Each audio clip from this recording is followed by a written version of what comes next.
Hello there and welcome back to another episode of Kinstretch with the Fitness Alchemists. We're going to be exploring some great options for opening up and gaining control of the side seam of your body. That's not the technical term, that's just the way it makes sense in our brains. Indeed. And there's tons of different things that you might feel there, so really excited to get you those sensations.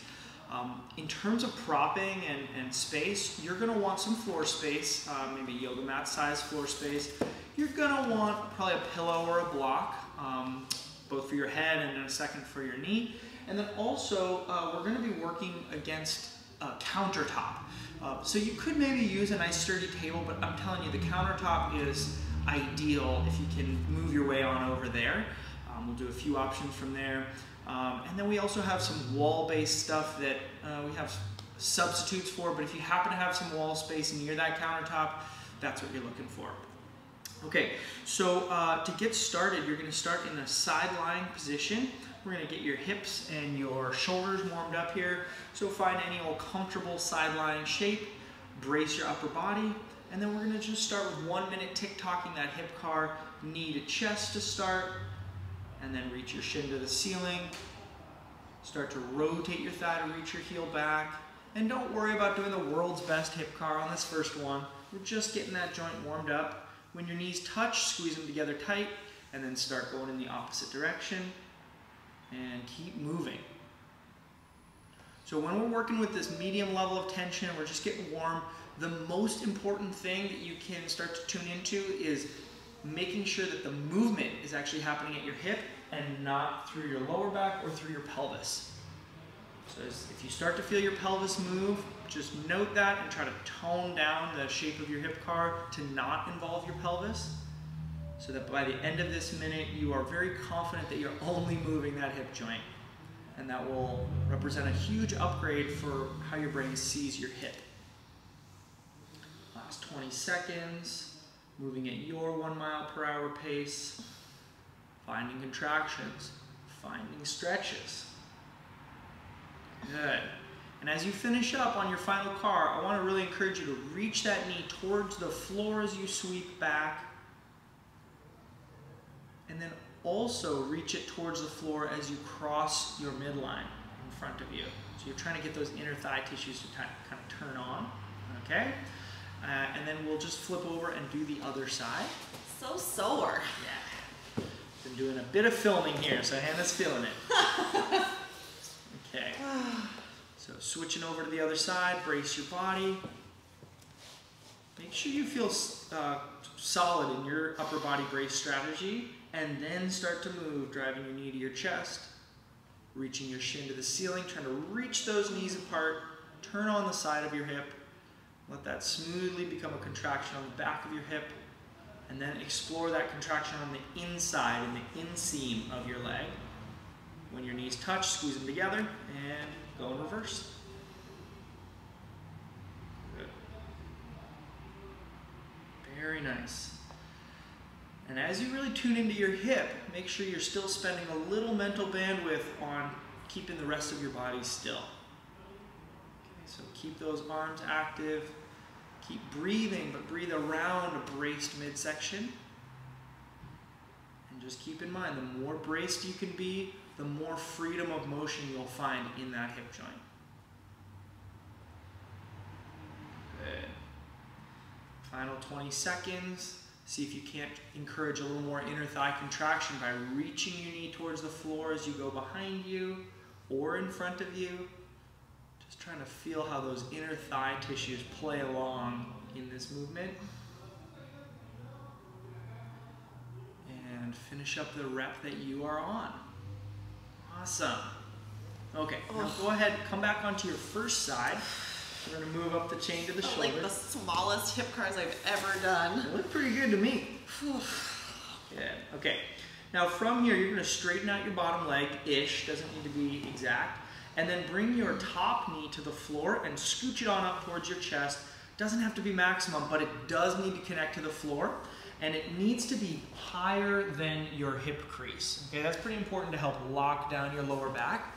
So if getting into this position doesn't feel good, then you would sneak a block under your knee or a pillow under that knee, and make contact that way, okay?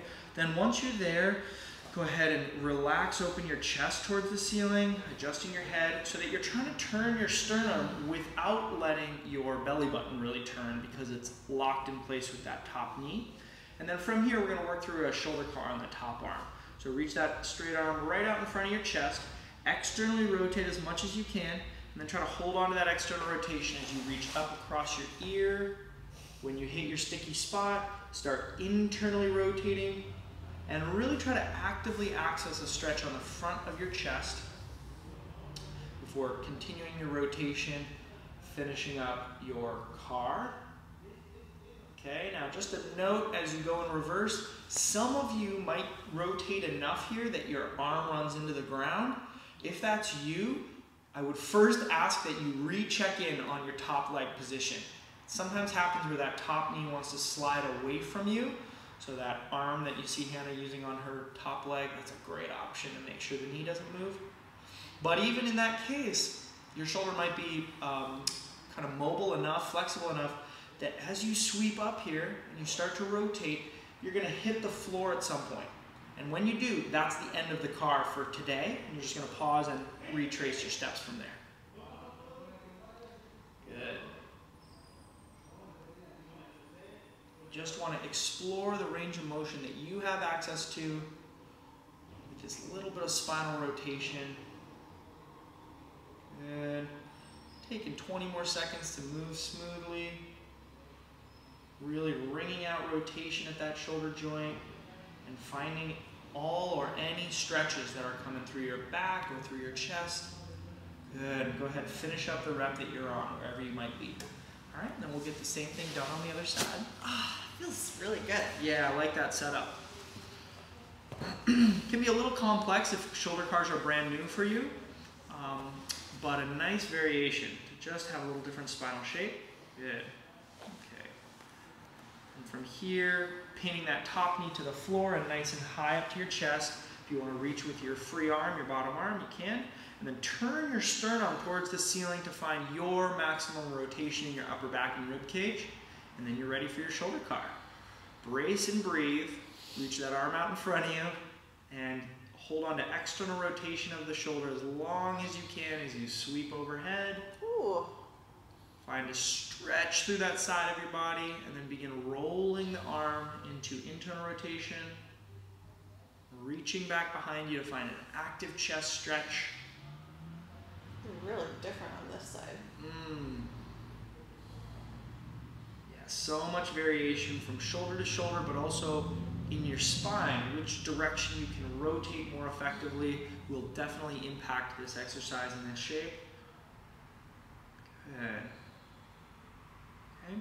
Second rep, just see if you can turn up the intensity by making your elbow a little straighter, your tricep contracts a little bit more, and see how that impacts the amount of stretch you can find across your chest, maybe across your back, and maybe even across your neck as you finish up this car to your hip.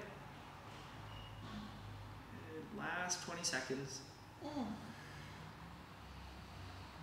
Keeping your sternum reaching towards the ceiling, not letting that top knee sneak away from you.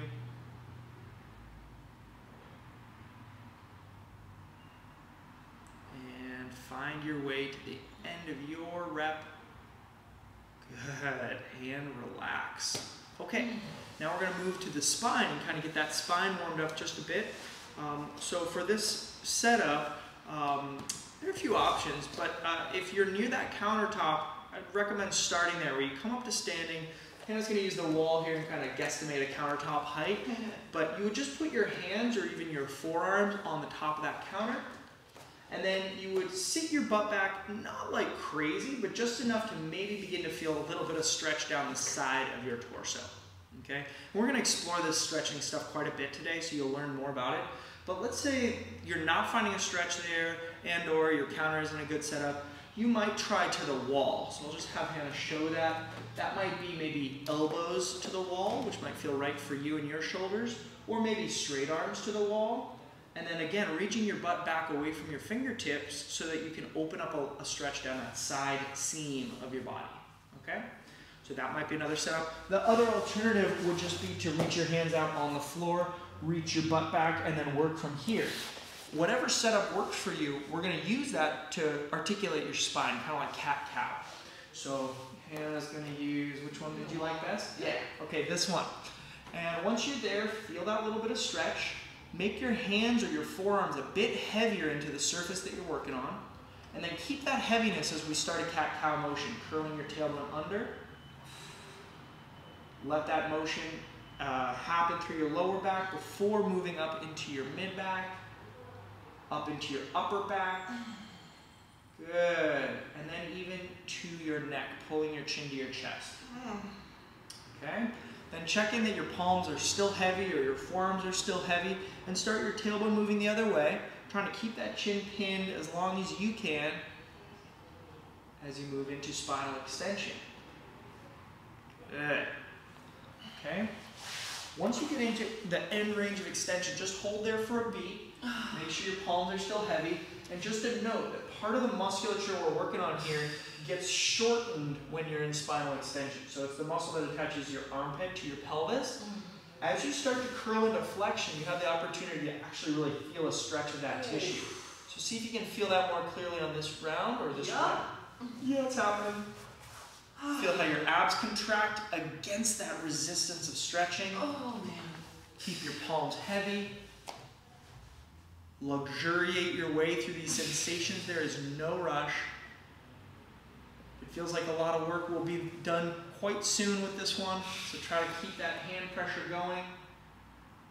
If it feels delicious, then maybe you would incorporate these a little later today or on another day. And start moving into extension one final time.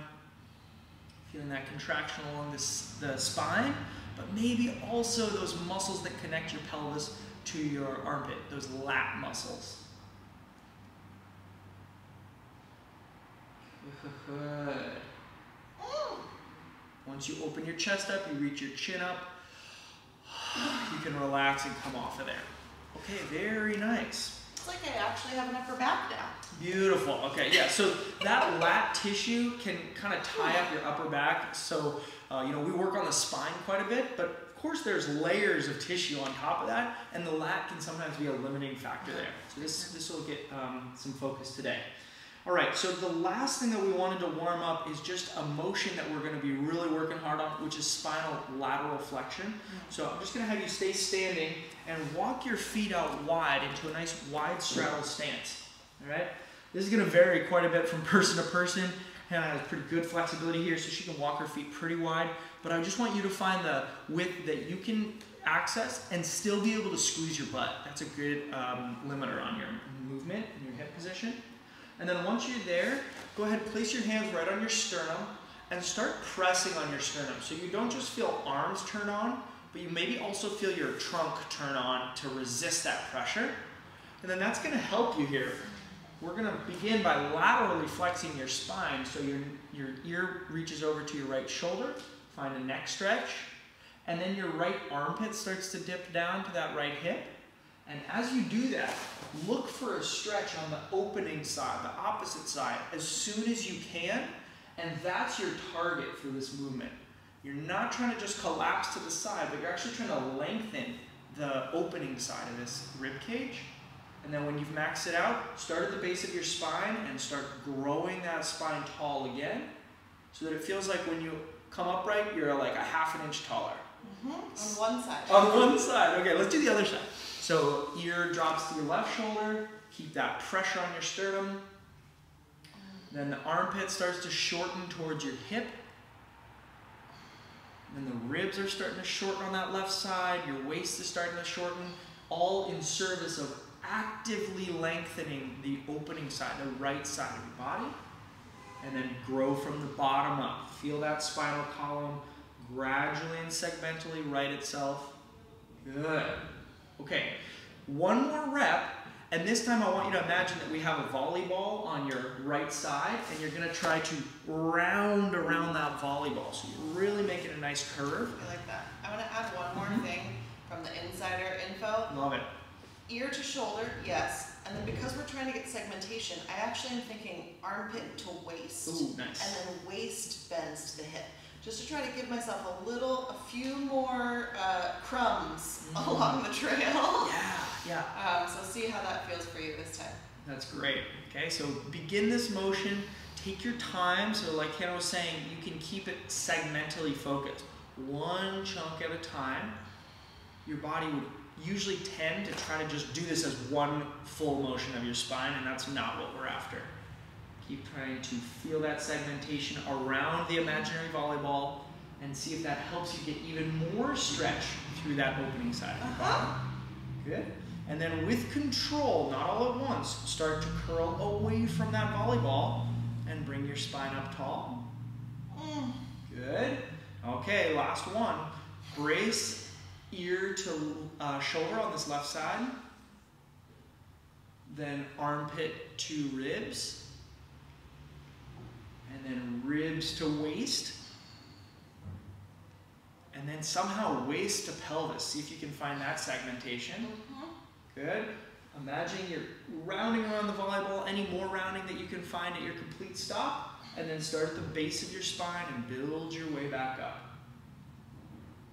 Good. Okay.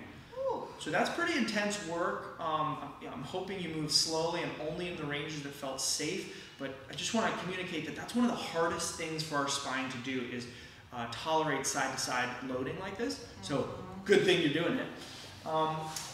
That now sets us up well for this work set. So we're going to do 3 different drills, and we're going to work through them a few rounds, and that's the whole class today. So you should feel a little progression as we move through rounds. So the first one, I'm actually going to have Hannah switch over to this side of the screen, and we're going to be finding a way to stretch out that side seam. This is where you're going to want to move towards your counter, grab onto maybe the sink part of your counter if you can, so you can hook your fingers around. And then hands go overhead. Maybe it's straight overhead like Superman or Superwoman. Maybe it's a little more like a V, but you want to make sure your shoulders aren't pissed with this position. And then take a look down at your feet, and it should be like there are 2 skis kind of parallel with each other. You're going to pick up your skis and turn them 90 degrees to your left. So try to make them kind of step right next to each other again. So if you're able to bring this foot forward a little, yeah, good. Okay? And then you'll find those parallel skis and try to bring your tailbone over your skis. And if your hands stay fixed, that should open a pretty clear stretch up on the opening side. And I want to just give you a minute to breathe here and micro adjust as you need to find the clearest stretch you can down that opening side of your body. That left side of your body if your feet are pointing to the left. Good. Tune into your neck. Would your neck like to be in a slightly different position? All fair game here. No wrong answer for that. Good. If it feels like too much on your shoulders, could you lift your chest just a little bit to take off a little tension? And then could you lean into that side of your ribcage stretch? Just 20 more seconds. Deep inhale. And then a relaxing, tension relieving exhale. Good.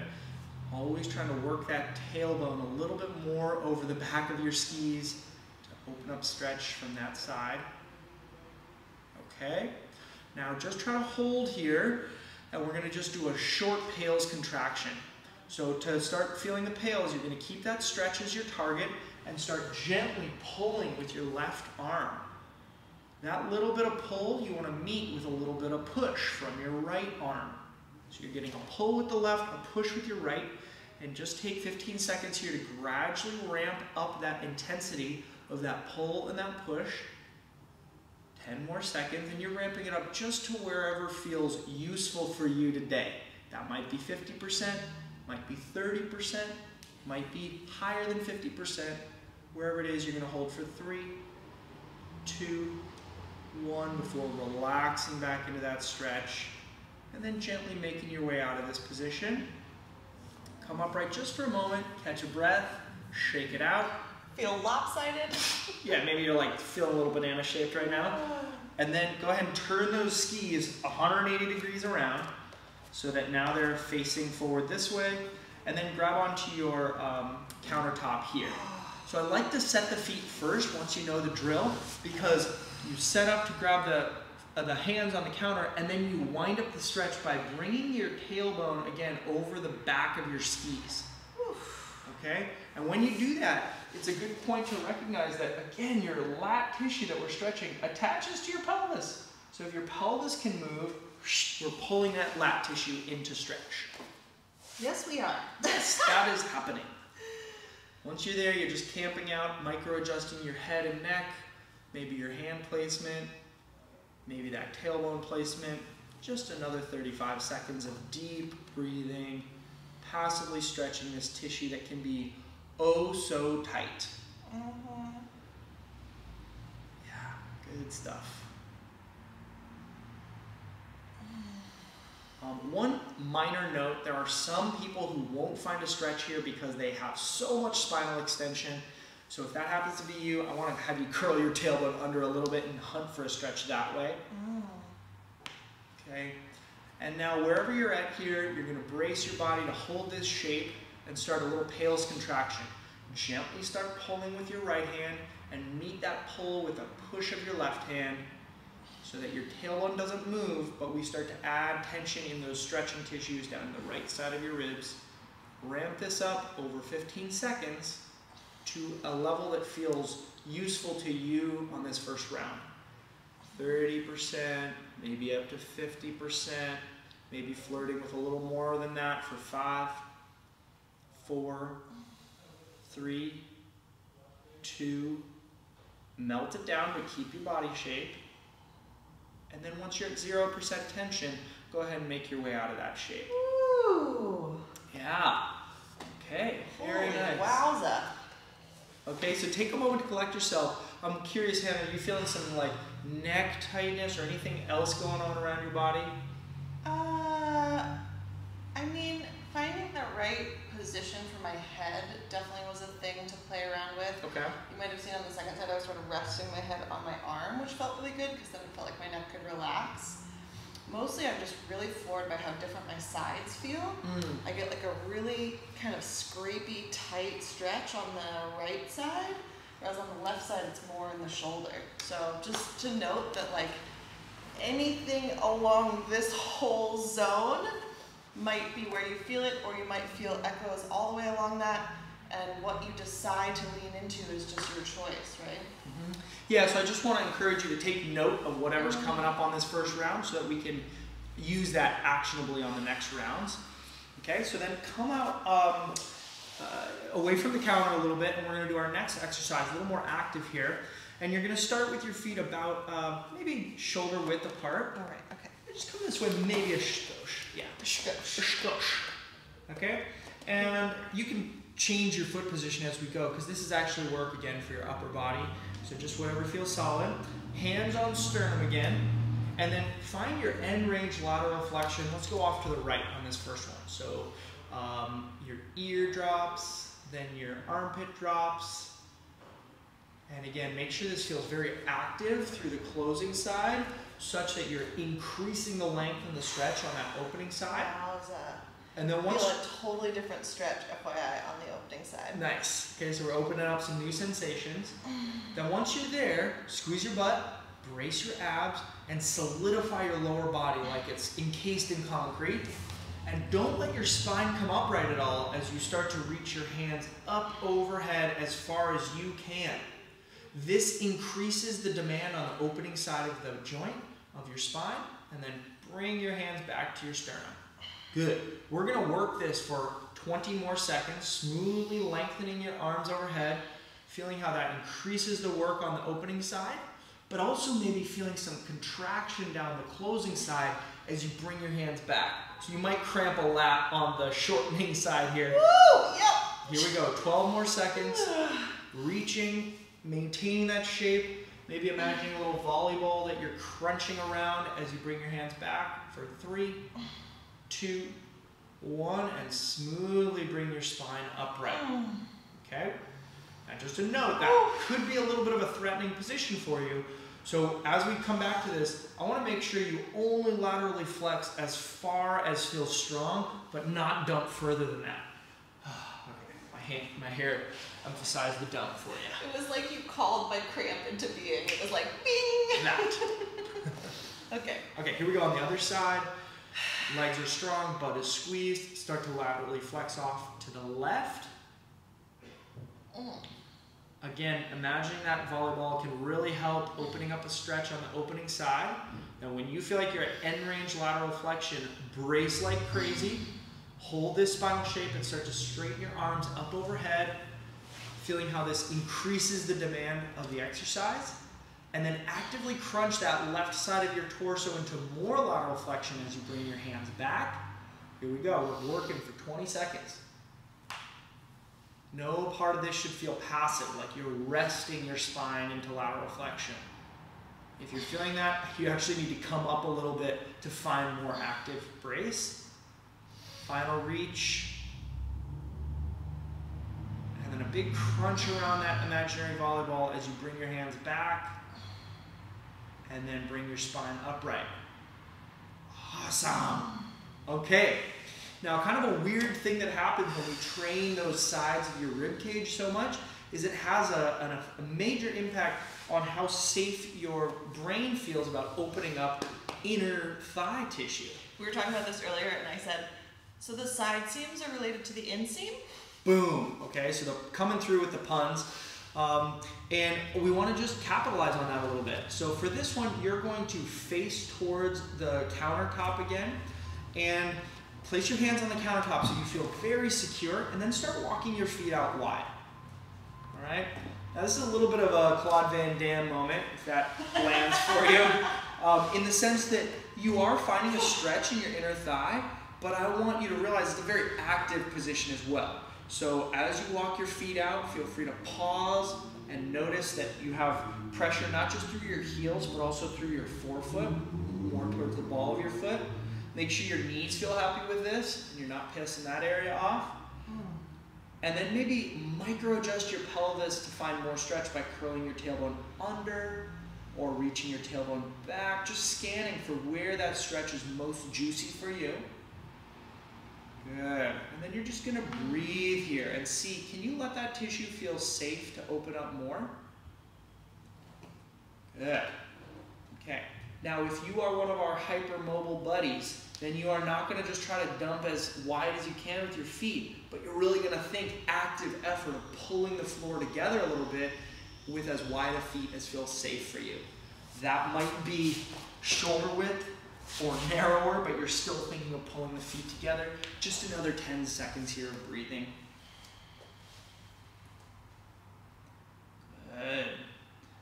Okay, now as we transition out of this, before you move, shift body weight onto your hands and use your arms more than your legs to come up out of this. So you're not asking your legs to do a whole lot after they've just been stretching at end range. Okay, that's a good strategy. All right, very nice. So take a breath. We're going to walk through this again and just sprinkle in some additions, but these positions should feel a little more familiar this round. So again, make your way to your countertop ski setup. So you're going to turn those skis to the left 90 degrees, kind of parallel to the counter. And then once you get your hands and your feet placed, bring your tail feathers over your back of your skis to wind up that stretch. Good. Okay. Just take 30 seconds here to breathe and sink into this stretch, setting your head on your arm as you need to. Okay. Good. And you know, this can be very activating for the shoulder stuff. So opening angle shoulder stretch, we're okay with that. If you're getting pinching pain in here, then I want to encourage you to try to micro adjust to locate the stretch here without a pinch in the top of your shoulder. Final inhale, final relaxing exhale. Okay, now take a breath to brace. So you fill up your midsection with a little pressure. And then we're going to use that pressure to turn on a PAILs contraction. Begin pulling with your left hand, pushing with your right, and ramp this up smoothly. Every percentage point up to 40% effort. 60% effort. Continue building if it feels safe to 80% effort. And now a greatest safe effort here, wherever that might be for you, for 10 seconds. Pulling with left, pushing with right. feeling that stretching tissue work for 3, 2, 1, and melt into your stretch. Good. If you need to come up for air, you can. Or grip. Or grip, yeah, keep your feet placed so that you can sink right back into there for one small rails contraction. So when you're ready, shift your hips back, locate that stretch. Should feel pretty memorable at this point.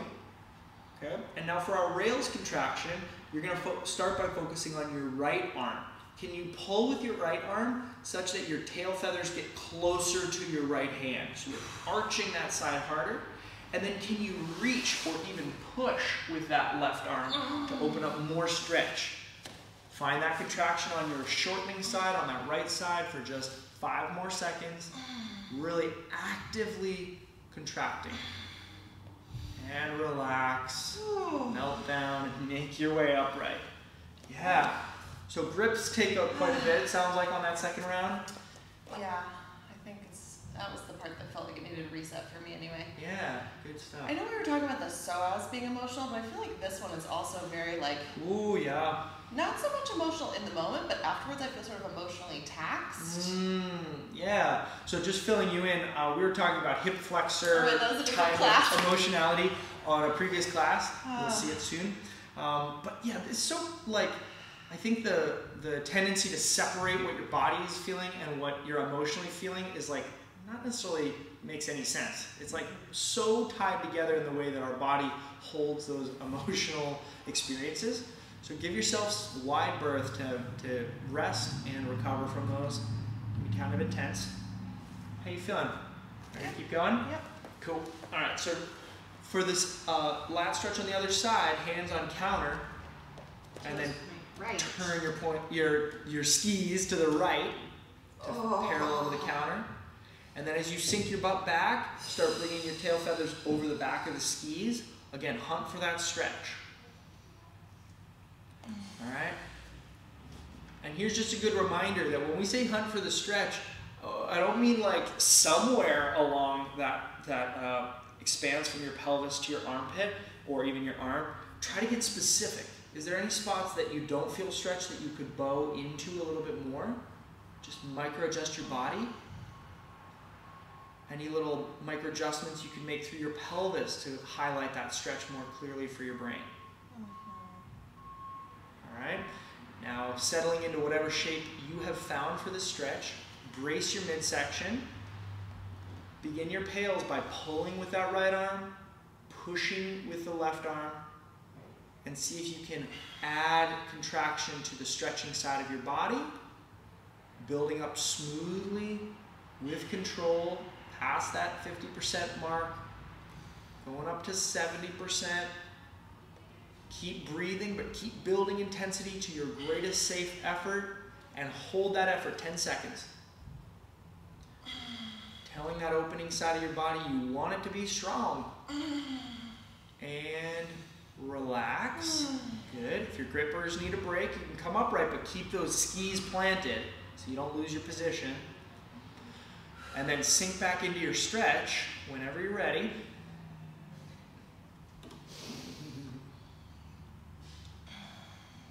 Good. All right, and then clearly feeling that stretch, find your rails contraction. Begin pulling with your left hand to try to bring your tail feathers closer to that left hand, and then try to almost reach or push with your right hand to lengthen the opening side stretch even more. Hold this strong contraction for 5, 4, 3, 2, 1, and relax. Nice job. Once you're melted down, go ahead and come back upright. Okay. Make sure you're not too lightheaded. It can take a lot of work.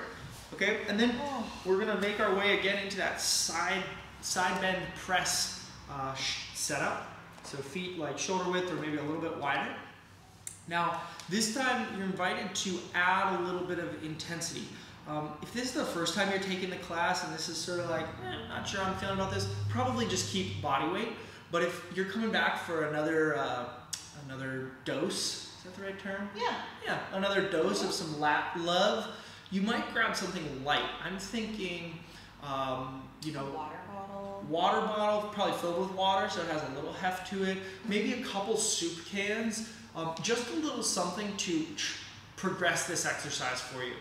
Again, when your arms straighten out overhead, that adds a lot of load to the opening side just because of the leverage change. So you don't need a heavy weight, you just need something light that you have on hand. Okay, and you would just hold that in your arms. Yeah. Here we go. I'm gonna use our meditation cushion. Sweet. So from here we set up by finding lateral flexion of your spine, curling off to the right. Keep your lower legs braced so you're not letting your hips fall to the left, to that opposite direction. And then once you've found end range lateral flexion, begin the drill by reaching your arms straight up overhead and then pulling it back and trying to shorten that closing side of your spine more as you do. Okay, 20 more seconds here, moving slowly. And if you're using weights, you might not be able to get all the way to straight elbows. That's fine. You're just trying to work to get longer each reach and then more crunched up each time you bring your hands back. Good. Really trying to nearly cramp that side of your body for 3, 2, 1, and then bring your spine upright. Yeah. That's a really weird feeling, cramp. It's like up in my armpit. Deep one. Okay. Zing. And then go off the other way. I'm realizing that I think Hannah in this position might have her head cut off. So you might be getting some jokes from above here. I like it. Okay, so headless jokes? Yeah, exactly. As you round over to the left, again, make sure your hips have not fallen out to the right. That's a common one. And then legs are braced. Start your effort by reaching your arms up overhead. And then pulling your arms back and trying to add shortness or contraction to the left side of your body. Good. 20 seconds. Reaching, reaching, reaching. Good. Each rep trying to reach all the way to your end range and then contracting more around that imaginary volleyball. Final rep. Good stuff. And pull it on back before bringing your spine all the way upright. Woo, and melting it down. My spine just adjusted a little bit. Spinal adjustment. Love it. Okay, so final part of this work set, you're going to again turn around and explore stretch and now some active work for your inner thighs. So facing towards the countertop, walk your feet out. You all right? My feet are sweaty. It's fine. A little slip and slide there. Okay, and then once you're set up into what feels like the right stretch for you, make sure that your the forefoot is also pressured into the floor. Okay, so I actually, you know, when people have like slippery socks or slippery bottoms of the feet, it's almost kind of a good thing in this setup because it really encourages you to actively pull your feet together. So I want you to find that contraction here. Not just the pulling of your heels together, but again, the pulling of the balls of your feet towards each other. Micro adjust your pelvis to the position that feels juiciest for you. That means like the most clear stretch. Okay, and then we're going to slowly ramp up a PAILs contraction. So add pressure of your inside of your feet pulling into the floor. So you're not coming upright, you're not moving those legs, but you're feeling like you're indenting the inside of your feet into the ground. Ramp it up to 30% effort, and then up to 50% effort. Good, and then smoothly up to 70% effort. We're just going to hold there.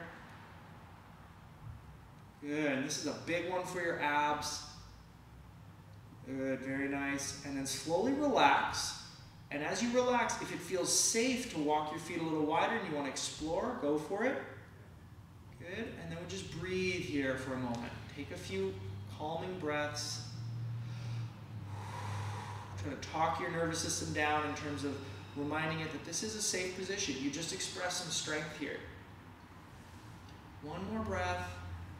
And then load forward onto your hands and use your arms more than your legs. So come on up out of this position. Woo, and it can feel a little wonky, so give yourself a second. Nice, nice, nice, nice. Okay. Now we're going to wrap this up by just kind of retesting some global motion for your thoracic spine. both to see how things have progressed today, but also to give you your go-to for tomorrow when you're hella sore down the sides of your torso and you're really wanting some gentle motion. You like how I snuck that in there? Like, yeah. You're not surprised? Okay, cool. So for this final one, you're just going to come up to standing for your thoracic car, your full thoracic car. If it feels good, you can walk those feet out wide again.